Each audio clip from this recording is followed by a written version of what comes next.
boomernya kan juga pasti punya anggaran-anggaran pokok buat keluarga, pasti kan juga utamanya udah ke keluarga nih Bu ya. Cara memanage keuangan itu seperti apa sih? Saya sebagai boomers yang zaman sekarang. Wow. Boomers zaman sekarang. Iya, harus dong. Udah zaman mengedepankan. Boomers zaman sekarang. Kalau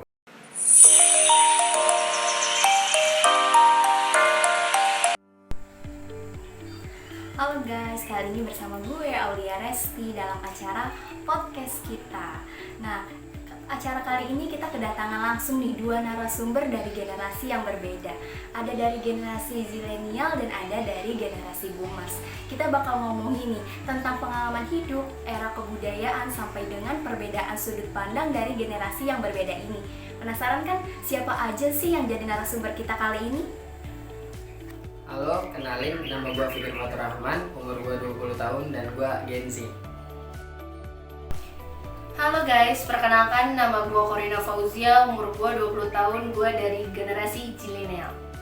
Halo, perkenalkan nama saya Ibu Hasana.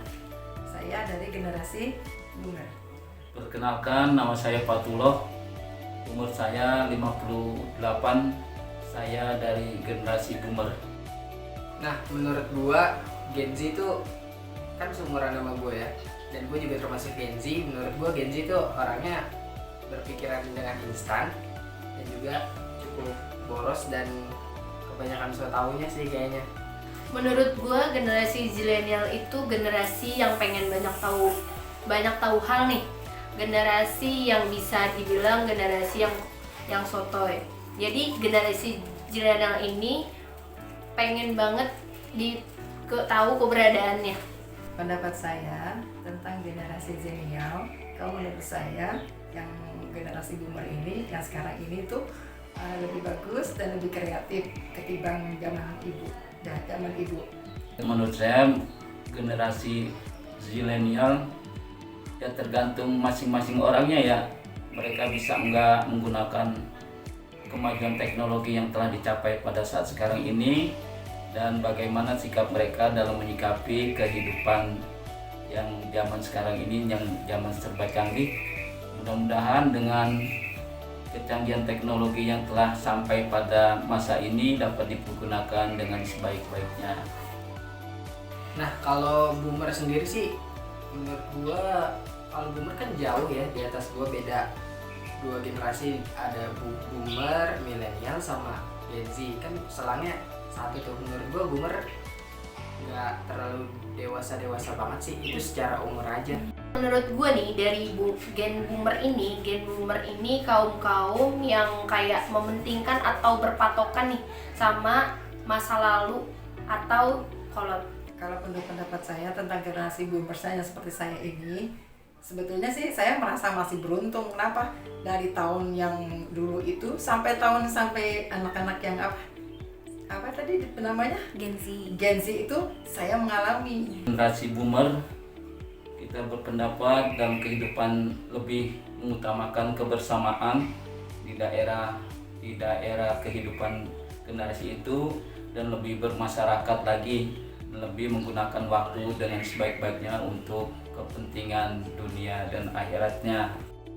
Antara Gen Z atau boomer, kalau dibilang yang baik yang mana, mungkin tergantung orang-orangnya kali ya.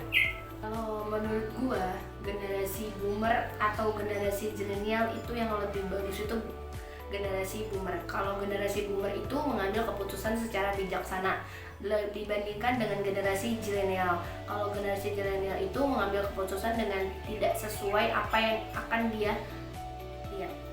Menurut pendapat saya, mana yang lebih baik, Gen Z atau boomer itu pada zamannya aja.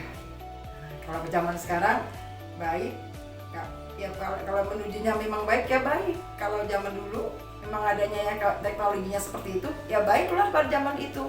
Penilaian yang lebih baik dari generasi zilenial dan boomer itu tergantung manusianya. Bisakah mereka menggunakan apa-apa yang telah dicapai pada masa itu, dan generasi boomer lebih mengutamakan kebersamaan karena pada masa itu teknologi belum begitu berkembang. Wah, alhamdulillah udah pada ngumpul nih. Selamat pagi Bapak, Ibu. Selamat pagi Kak Fikri. Kesibukannya lagi apa nih Kak? Nah, sekarang sih sebagai mahasiswa aja, terus juga ada side job lah. Oh, kalau Kak Kori sibuknya lagi apa nih Kak? Lagi kuliah juga sih kesibukannya. Skincare-nya boleh dong Kak, apa nih cantik banget Masya Allah. Oh boleh dong, langsung aja ya klik di Instagram saya. Nah, kita kan sekarang udah ngumpul nih. Sekarang udah ada di depan Bapak sama Ibu ini generasi dari Zenyalia. Nah, di depan Kak Kori sama Kak Fikri ini udah ada generasi dari generasi boomers nih. Nah, aku mau nanya nih sama Bapak sama Ibu menurut, nah kalau kita ngomongin Gen Z sama Gen Boomer ini pasti kan eranya juga udah beda. Nah, dari sifatnya, open mindednya itu juga pasti beda-beda kan. Nah, kalau menurut Kak Fikri nih, bentuk tanggung jawab dari Gen Z itu gimana sih? Bentuk tanggung jawab ya. Dalam hal apa nih tanggung jawab? Dalam hal mungkin kalau Kak Fikri ini kan mahasiswa ya, Iya. mungkin dari tanggung jawab kepada orang tuanya atau kepada tugas-tugas kuliahnya. Oh, kalau misalkan itu sih masih tetap kembali ke awal lagi ya, tergantung individu lah. Gimana cara, kalau misalkan Gen Z pada umumnya memang sih terlihat seperti kurang bertanggung jawab dan juga agak semena-mena, tapi Nggak semua Gen Z seperti itu. Kayak gitu sih. Dari Kak Kori? Kalau dari aku sih dari aspeknya dari orang tua ya. Kalau pribadi sih pertama kan tanggung jawab tuh kepada Tuhan dulu.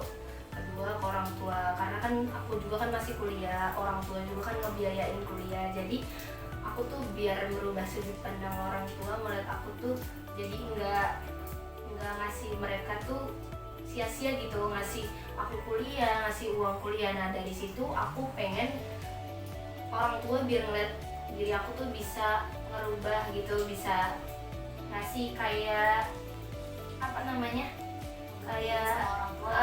ngasih dari sisi aku itu gimana agar lebih baik lagi. Dan berarti sama pendapat Kak Fikri tadi kan ada sebagian Gen Z di luar sana berstatement tentang anak muda itu nggak mikirin masa depan nih. Itu bener apa enggak, atau setuju apa enggak sih sama statement masyarakat seperti itu tuh? Kalau tentang statement itu sebenarnya sih setuju nggak setuju ya, karena kan tadi nggak semua gitu. Cuma kalau misalnya dibilang nggak mikirin masa depan, itu juga nggak semua orang nggak mikirin masa depan. Contohnya kayak misalkan kalau saya nih kan ada, kita bisa yang namanya menabung, karena kan kalau saya kan ada side job dan bisa menabung, terus juga bisa sedikit demi sedikit investasi lah, kayak yang konvensional aja investasi, contohnya emas gitu. Kalau yang sekarang kan juga banyak juga yang investasi kayak kripto gitu itu kan anak muda banget ya. Nah itu termasuk memikirkan masa depan sih, jadi nggak semuanya nggak memikirkan masa depan. Balik lagi ya Kak. Iya. Kalau dari Bapak sama Ibu kan Bapak sama Ibu juga pasti anak yang seumuran kita dulu, seumuran Gen Z. Kalau ada masyarakat yang berstatement anak muda nggak mikirin masa depan, itu Ibu sama Bapak setuju nggak sih? Secara pribadi nggak setuju. Nah, kalau nggak punya harapan, kasihan. Sekarang orang tua juga. Iya, nah, makanya kita mengajarkan kepada dia supaya bertanggung jawab terhadap apa yang dilakukan dan apa yang dikerjakan, terhadap diri sendiri dapat terhadap terhadap Tuhan. Kalau di Bapak setuju Pak statement tentang anak muda nggak mikirin masa depan? Sebetulnya tergantung dari pribadi masing-masing, Iya, tergantung dari keluarga gimana dia mendidik anaknya ya untuk apa istilahnya menghadapi era globalisasi ini ya. Jangan, nggak semua sih, nggak semua anak itu nggak pikirkan masa depan ya, tergantung dari keluarga lah. Apa dia ininya kemana diarahkan anak itu, menjadi apa gitu kan, dan anak itu mau nggak diarahin sama orang tua, tergantung keluarga deh kalau itu ya. Berarti balik lagi ke faktor lingkungan sama faktor keluarga yang sangat mempengaruhi si Gen Z ini ya Pak ya. Apalagi statement ini juga belum jelas dari mana, oleh siapa, sama sejak kapan nih paradigma statement ini dimulai kan ya Pak ya.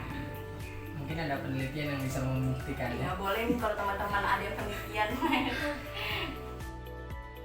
Awal nih sampai topik terakhir ini kan ada aja tuh yang membedakan antara Gen 2 sama Gen Z, mulai dari pola pikir, sudut pandang pasti kan beda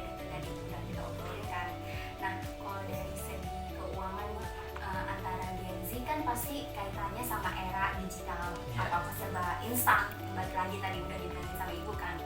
Nah, kalau cara mengatur keuangan ala Gen Z nih, yang bisa dibilang nih gen-gen yang boros nih, itu gimana sih kak? Dari sini dulu. Iya boleh. Oke. Oke, dari sini. Enggak, Siapa Kak yang Kori jawab? dulu. Oh boleh. Oh. Kak. Kalau saya sih, pendapat saya kan kita kan di sini kan boros nih, Gen Z itu kan boros. Nah, dari seling-seling uang saya jajan itu, saya berpikir kalau terus menerus untuk boros, kita ini tuh nggak punya pemasukan lagi gitu.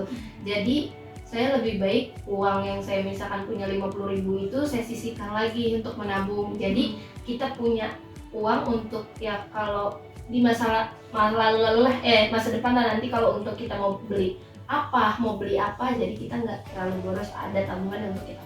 Berarti menyisihkan ya kak, ada anggaran pokoknya sama anggaran yang buat dipakai gitu ya kak. Nabung. Nah, Iya, ya disisihkan. Oke, kalau saya sih kan selama kuliah ini udah nggak ditanggung orang tua ya, baik itu bayar kuliah sama jajan pun juga jajan sendiri. Jadi memanage keuangannya tuh harus bener-bener lah. Kan kalau saya sih sendiri sebulan punya target dari side job, kira-kira dapatlah 2 juta gitu. Nah 2 juta itu cukup lah buat 1 bulan buat jajan dan juga buat menyisihkan untuk uang bayar kuliah, dan juga ada buat nabung juga, ada uang dingin juga yang buat bisa diinvestasiin nantinya, contoh kayak beli emas lah. Iya berarti udah open minded banget Kak Fikri, memikirkan investasi buat masa depan. Nah iya, itu kan nggak semuanya nggak mikirin masa depan. Iya benar. Kan kalau dari ibu nih selaku gen boomernya kan juga pasti punya anggaran-anggaran pokok buat keluarga, pasti kan juga utamanya udah ke keluarga nih bu ya. Cara memanage keuangannya itu seperti apa sih? Saya sebagai pengurus yang zaman sekarang. Wah. Terus zaman sekarang. Iya harus dong. Udah zaman Mau kedepankan. umur zaman sekarang. Waktu kita sebagai seorang ibu rumah tangga dan suami yang bekerja, nah dikasihnya uang sama suami berapa? Gitu. Kalau bisa, walaupun umur zaman sekarang itu udah bisa juga baca-baca teknologi HP, bisa. Gimana caranya uang itu dia bisa ditambah, tapi kita tetap berkewajiban di dalam rumah. Itu gimana caranya? Ya kita punya keterampilan dan bisa bikin macam-macam kue dan punya, tinggal bikin, tinggal status, tinggal itu, nah nambah kan? Ada yang pesan, ada yang itu, nah, akhirnya uang kita jadi tambah. Yang uang kita dari suami kita tidak pakai, taruh dulu. Nah kita pakai yang itu, gitu. Jadi kan berarti kita bisa juga nabung dan hemat. Itulah cara saya sebagai rumah tangga dan boomer sekarang ini. Berarti ibu juga usaha. Nah, Ya, berarti enggak tapi kewajiban kita sebagai istri, sebagai ibu rumah tangga tetap dikerjakan dan nggak ditinggalkan. Itu yang lebih penting. berarti nggak sepenuhnya benar dong bu kalau misalkan gen boomer ini bisa dibilang di masyarakat ini gen yang kolot. Enggak juga. Berarti tergantung. Iya. Iya. Artinya ibu ini bisa mengadaptasi nih, bisa Iya. mengadaptasi dari era-era perkembangan Gen Z. Ya, saya juga merasa beruntung. Gen boomer sama sih panjang sampai sekarang.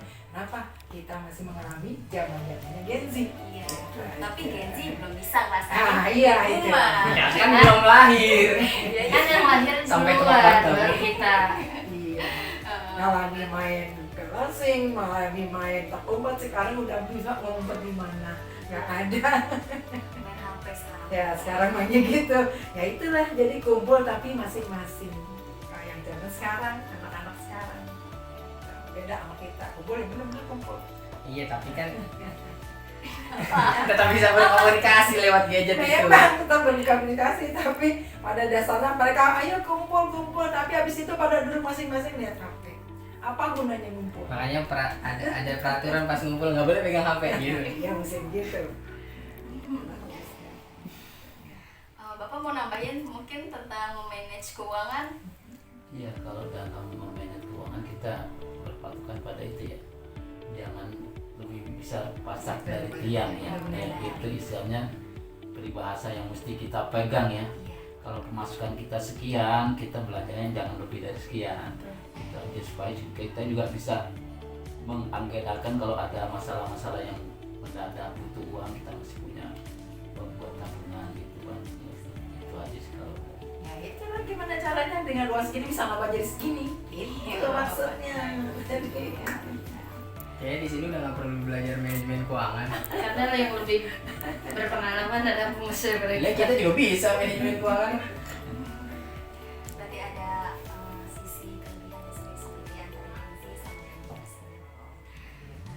Seru banget nih tadi udah dengar pendapat sudut pandang dari Gen Z dan Gen Boomer kan, mulai dari tadi tanggung jawab, pola pikir, sudut pandang masing-masing sampai dengan cara memanage keuangan ala Gen Z dan Gen Boomer ini.